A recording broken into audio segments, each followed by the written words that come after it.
So we people already know that మనకి neat national eligibility test అనేది మన India లోపల ఎన్టీఏ అనేది కండక్ట్ చేస్తుంది, నేషనల్ టెస్టింగ్ ఏజెన్సీ అని చెప్పి.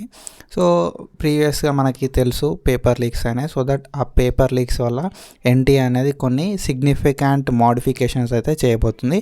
సో ఏంది ఆ మోడిఫికేషన్స్, ఒకవేళ చేంజ్ అయితే ఏం చేంజ్ చేస్తారు, ఏం మాడిఫై చేస్తారు, ఎట్లాంటి చేంజెస్ కావచ్చు అని చెప్పి మనం అయితే ఈ వీడియోలో మెయిన్గా డిస్కస్ చేసుకోవడానికి ట్రై చేద్దాం. Hey buddies, this side Jatin, welcome back to analysis tutor. So if you are new to our channel, please subscribe. So we will give you lots of medical related education content and notifications. So first thing ఏంటంటే మనకి exam mode అనేది change చేసే chance అవుతుంది. So exam mode ప్రీవియస్గా మనకి pen and paper mode అయితే ఉండే. So pen and paper mode is nothing but మనకి ఓఎంఆర్ షీట్ ఇచ్చి, సో ఓఎంఆర్ షీట్ లోపల మనం ఫిల్ చేసే అట్లా సిస్టమ్ ఉండే. బట్ ఇప్పుడు ఏం చేస్తారట అంటే, సో మనకి ఆన్లైన్ మోడ్లోకి చేంజ్ అయితే చేస్తారంట.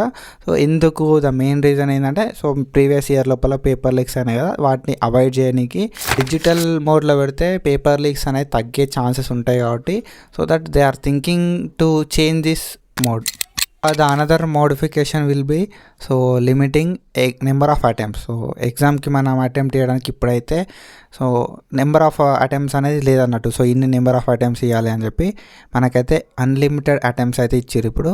సో ఫర్దర్గా మనకైతే ఎన్టీఏ అయితే ఒక డెసిషన్ తీసుకోబోతుంది దీని మీద, ఇంకా ఫైనలైజ్ కాలేదు. సో మనకి నెంబర్ ఆఫ్ అటెంప్ట్స్ అనేది లిమిటెడ్ చేసే ఛాన్స్ అయితే ఉంది. సో ఇన్ని నెంబర్ ఆఫ్ అటెంప్ట్స్ వేయాలని చెప్పి దాని గురించి కూడా డిస్కషన్స్ అయితే అవుతున్నాయి. So the another modification will be multi staging examination. So మనకి జేఈ ఉంటుంది కదా, సో జేఈ లాగానే సో స్క్రీనింగ్ టెస్ట్ ఒకటి పెట్టి తర్వాత ఫైనల్ టెస్ట్ అట్లా పెట్టే థాట్ లోపల ఉన్నారంట. సో ఎన్ని నెంబర్ ఆఫ్ అప్లికేషన్స్ వచ్చినా కూడా ఎఫెక్టివ్గా మేనేజ్ చేయగలగాలి అనే థాట్ లోపల ఉన్నారు. అండ్ ఇంకొకటి ఏంటంటే, సో ప్రీవియస్గా అయిన పేపర్ లీక్స్ని దృష్టిలో పెట్టుకొని మనకైతే సో కొన్ని మంచి మెజర్స్ తీసుకొని, అండ్ ఎన్టీఏ ఏం చేస్తుందట అంటే రిక్రూట్మెంట్ కూడా వేసుకుంటుందట.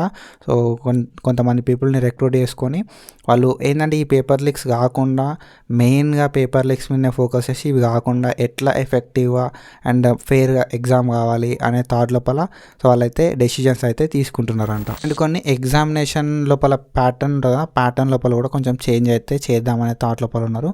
సో ఇవన్నీ కూడా మెయిన్గా ఇవన్నీ చేంజ్ చేయడానికి ఎన్టీఏకి పెద్ద రీజన్ ఏంటి అంటే, సో ప్రీవియస్ ఇయర్ లోపల అయిన పేపర్ లీక్స్ అన్నిటినీ కూడా సో అవాయిడ్ చేయాలి అండ్ ప్రీవియస్ అయిన మిస్టేక్స్ని రిపీట్ చేయొద్దు అనే ఒక ఓన్లీ థాట్ తోటి వీళ్ళైతే సో ఇక్కడ మనకి ఈ డెసిషన్స్ అయితే తీసుకోవడం అయితే జరుగుతుంది. So the more important thing is, so national eligibility entrance test లోపల ఎఫిషియన్సీని ఇంప్రూవ్ చేయాలి అనే ఓన్లీ ఒక థాట్ తోటి సో ఎన్టీఏ అయితే ఈ డెసిషన్స్ అనేది తీసుకుంది. సో ఎందుకంటే సో ఎన్టీఏ కండక్ట్ చేసే ఎగ్జామ్స్ లోపల సో నీట్ అనేది సో మెడికల్ యూజీకి బాగా ఇంపార్టెంట్ రోల్ అనేది ప్లే చేస్తుంది.